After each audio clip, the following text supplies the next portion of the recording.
podemos ajudar a tratá-lo. Está aí dentro dos livros, é um livro trabalhado junto com a Fisioquântica, que está ali junto com os outros livros de todo mundo.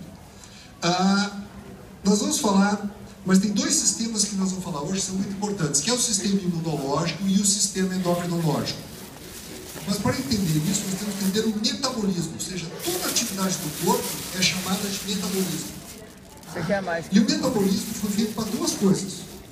Duas coisas. Todo o nosso metabolismo. Podemos simplificar. Eu gosto de simplificar, porque daí fica fácil de entender. A primeira coisa que nós fazemos é caçar. Nós precisamos gerar energia.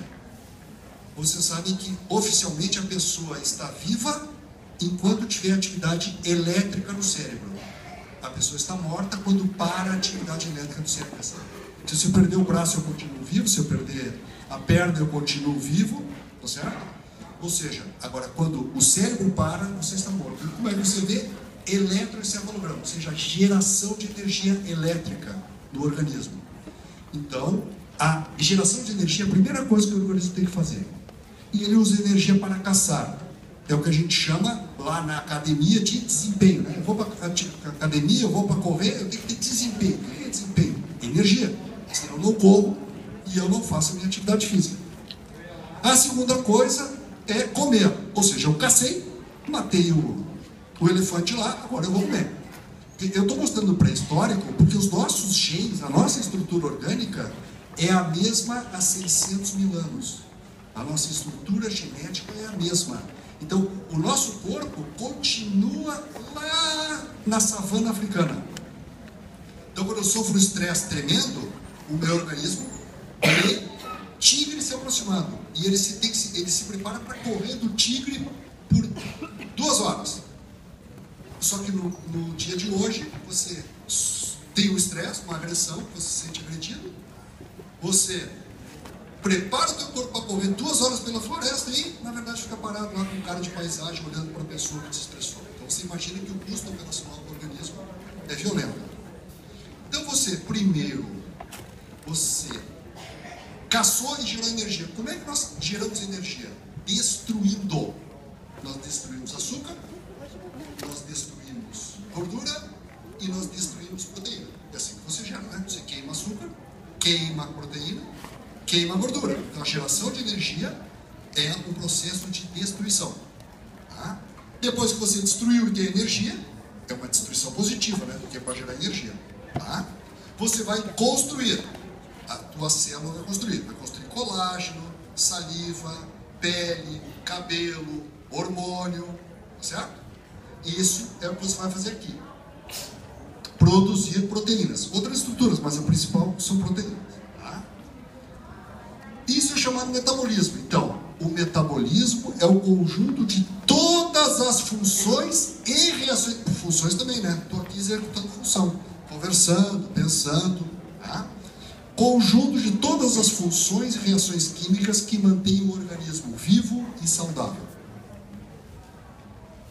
O controle, quem controla isso, quem controla se vai gerar energia, se vai produzir, se vai funcionar, se vai correr, é o sistema neuroimunoendócrino. Os movimentos é neurológico, tá certo? O pensamento é neurológico. Mas a atividade das células e a proteção do organismo é imunoendócrina. Então, esse controle determina as atividades celulares de geração de energia e de produção, como falamos. Então, as atividades de geração de energia e produção é controlado por isso. A geração de energia é o catabolismo. Agora eu vou entrar para a linguagem mais próxima. E a produção proteica é anabolismo. Todo mundo ouve falar de anabolismo, né? Tomou anabolizante, foi para a academia, anabolizou. O que significa isso? Está construindo proteína. Tá? Construção proteica, músculo. Certo? E o catabolismo é a geração de energia.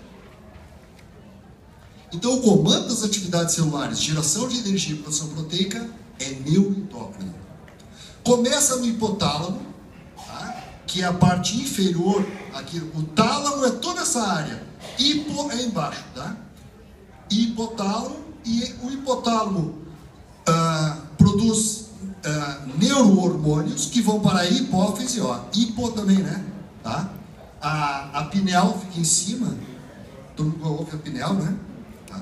epífise, epífise, hipo, hipófise, tá? Ou pineal e pituitária, são duas linguagens. O certo era a gente falar ou pineal e pituitária ou epífise e hipófise. Mas nós, como somos organizados no Brasil, a gente fala pineal e hipófise, mistura tudo, né? Mas, certo. E aí, então, os hormônios da hipófise é que vão comandar a produção glandular de hormônios. Da tireoide, da suprarrenal, do pâncreas e das gônadas, né? Masculina e feminina, testículo e ovário. Tá certo? Então veio o comando tálamo, hipotálamo, hipófise, glândulas. E esses hormônios, como é que eles agem? Eles é que vão comandar as células para fazer as coisas, gerar energia ou produzir. Como é que eles fazem? Eles vão até receptores na superfície das células. Ele não fica dentro do cérebro gritando, oh, produz aí. Não é assim. Ele tem que ir lá na célula e encostar nos receptores. Quando ele se encosta nos receptores, eles formam o chamado CRH, complexo receptor hormonal. Ele forma um complexo. Antes de... como é que o hormônio vai chegar na célula? Eu acho que está na próxima slide. O complexo receptor hormonal é que desencadeia e controla as reações que devem acontecer dentro da célula.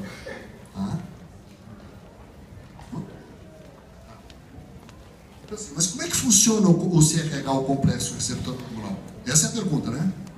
Como diz o Dr. Marpose, a gente fica sempre fazendo pergunta. Como é que o hormônio sabe onde e quando ir? Muito bonito, né? O hormônio vai lá e tal. Como é que ele vai? Como é que ele sabe que ele tem que ir lá? Como? Como é que o hormônio sabe? Eu vou lá naquela célula, acho que ela está precisando gerar energia. Não, eu vou naquela porque eu acho que ela precisa fazer produção. É a frequência dos receptores. Você sabe que tudo é frequencial no organismo. Então, os receptores têm uma frequência vibratória. Nós estamos montando cursos, e nós vamos mostrar para vocês isso em detalhe, como é que a frequência do receptor muda e se prepara quanticamente para entrar na frequência de atrair o hormônio que ele precisa, porque quem determina se precisa gerar energia ou se precisa fazer produção é a célula. A célula sabe se ela precisa de energia. Quando a célula precisa de energia, ela emite a sua frequência, isso vai para o cérebro e o cérebro dá um comando e você tem o quê? Fome. Estou com fome. Entendeu? Você está precisando gerar energia? É específico. Preciso de alimento energético. Preciso. Anderson, me traz um docinho. Entendeu? Porque como é que sabe que é docinho? Como é que sabe? Porque as células entram numa frequência, transmitem a informação por frequência, né? Sempre lembrando que as pessoas têm dificuldade de entender essa coisa de frequência. Tem frequência, ó. Não tem nem o fiozinho, né? Então, eu falo, isso vai por frequência, e por frequência se transforma em som, que também é frequência. Então, toda a comunicação é frequencial. Toda a comunicação dentro do organismo é frequencial. Por isso que se fala que os aparelhos eletrônicos celulares interferem. Você tem frequências rígidas nos aparelhos eletrônicos, que são os eletroescópios. Alguém vai falar depois disso aqui, né? Hoje vai ter fala sobre isso. Hoje vai falar sobre essa questão dos aparelhos eletrônicos. É interferência. O nosso organismo é harmônicas musicais dentro do organismo. Então, se uma frequência rígida, é que nem você